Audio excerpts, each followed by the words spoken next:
you've ever seen a discount or entry-level rifle package bundled with a free scope and wondered, is that scope any good?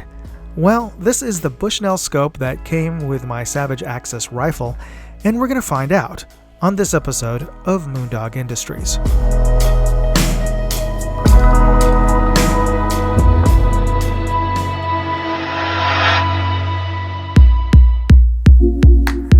This is the Bushnell 4-12 by 40 kit scope that came included with my Savage Access rifle. I guess it came as a package. I don't know if it came directly, it was put together directly by Savage, but it was sold as a kit, complete kit, by Sportsman's Warehouse, and I got it on sale over the holidays. It came, as the marketing material said, that it came pre-installed and pre-mounted at the factory, so I'll take that at face value. Now, anytime you get a free scope along with your rifle, you're almost guaranteed that it is a cheap scope, and this definitely looks like a cheap scope. Just the features of it look fairly generic. I mean, that's not necessarily bad. One shouldn't always judge a book by its cover, but just little details like the fact that this logo just looks really honking big. I've seen, and I own a Bushnell scope, and the logo doesn't look this big. This just looks like to be honest, and I don't mean to be disparaging to Bushnell, but this looks like a knockoff Bushnell. Well, I don't know. I don't think it is. I certainly wouldn't think that Savage would sell their rifles with a counterfeit scope, but just saying, it looks really honking big. Anyway, this is a objective parallax focus, and it goes from, well, it lists 10 yards, but I know, and I've tested this out, this actually goes to about 3 yards, so that is kind of neat. You could potentially, well, you wouldn't use it with the Savage rifle, but you could take this off and mount this on an air gun, because it can focus up down to 10 feet, but the markings go from 10 yards to infinity, and the objective focus feels just a little bit gritty. It's not super smooth, and you can hear that. All right, and it came with these rings. They look fairly basic. Somewhat remind me of the Vortex Hunter rings that I have on my other scope. Low profile, so fortunately they do fit the Savage, so this will give you a low height over your bore axis. And cap turrets. Let's take a look on the inside. Very traditional, old school in terms of how the finger dials, and I believe you can lock the turret in with these screws. Quarter MOA per click. Let's listen to that. Good. Loud enough and tactile positive, so that's good. And both the elevation, and let's listen to the windage. Similar design. Wow, this is even more tactile positive. So decent, and I've taken this out to the range, and it's held at 0 on my 308, so that's fine. And the back here is very old school.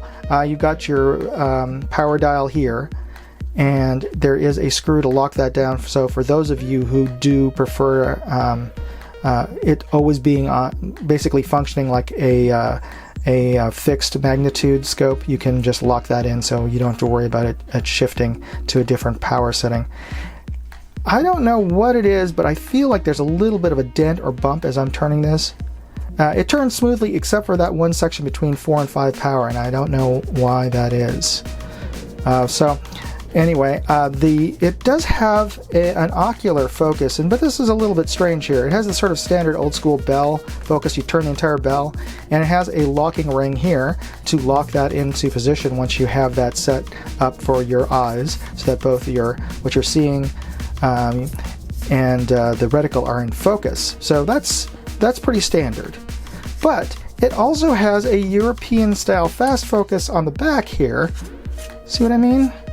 Why would they do both? I thought perhaps this was just designed for taking off the lens here, but this thread goes pretty far back. So why would they put two ocular focuses on this? If you happen to know why that is, please let me know in the comments. I just thought that was a little odd. So let's take it outdoors and take it out to the range and see how well it actually works. All right, we are looking through the Bushnell 4 to 12 by 44 millimeter kit scope from the Savage Axis package here, and we are looking through the scope at its lowest power setting of 4 magnification at the peak of Mount Davidson, approximately 1,300 yards away. And we're looking at it through the scope at its lowest power setting so we can get our best sense of the overall image quality that this scope is capable of in terms of color, contrast, saturation, sharpness, detail, etc. And we can see just the overall shift light throughput if we were looking through the image itself through the scope versus the color and brightness of the sky and foliage at 50 yards. Granted, this is 1,300 yards away, so we are looking through much more of the atmosphere, so we're getting much more atmospheric haze through this. But let's move up to 12 power, its maximum magnification setting, and we'll see if there's any shift in point of aim or any shift in terms of its of the eye box or the focus. And no, it seems to have held, so that's a good indication of the quality of the optics here, even for a kit scope.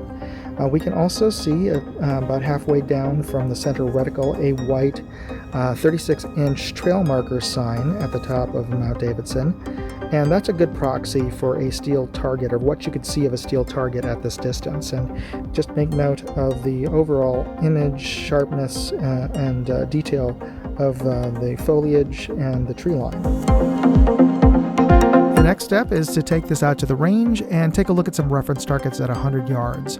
And while we're here, I want to ask you to please hit the like and subscribe buttons. It's free, it's simple, it helps me grow this channel, but it also helps you because you're taking control of the AI.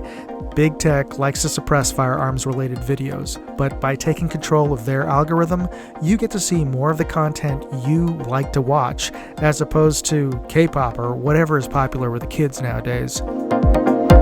Okay, we're looking through the Bushnell no-name scope that came on the Savage Axis, and we're looking at it at 4 power at a target downrange at 100 yards.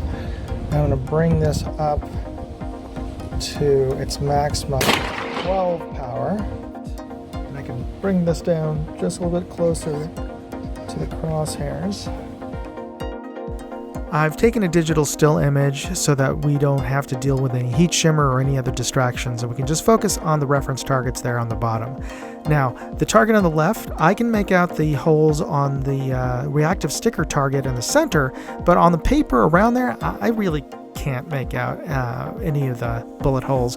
I know where they are because I shot them, but looking at it cold, I really can't see them. Now, the U.S. Air Force's optical resolution chart there, if we look at that, I can kind of make out the horizontal and vertical lines in element 5 and group -2, and if I'm charitable, element 6. Not the best, not the worst, though probably down there on the bottom in terms of the scopes I've looked at. But, you know, what I would expect from a free scope and what's typical of many budget Chinese scopes. There's a fair bit of chromatic aberration, an overall brown tint to the overall image, and a softening around the outer edges. But could you take a deer from 200 yards with this? Yeah, I think you could.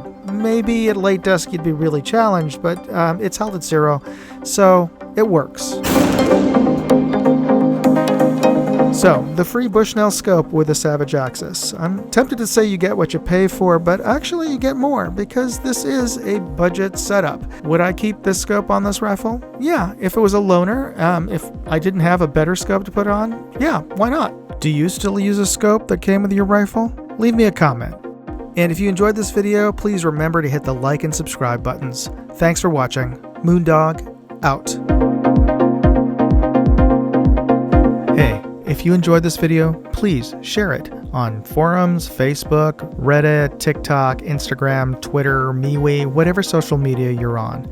And if you want to see all of my videos, check out moondogindustries.com.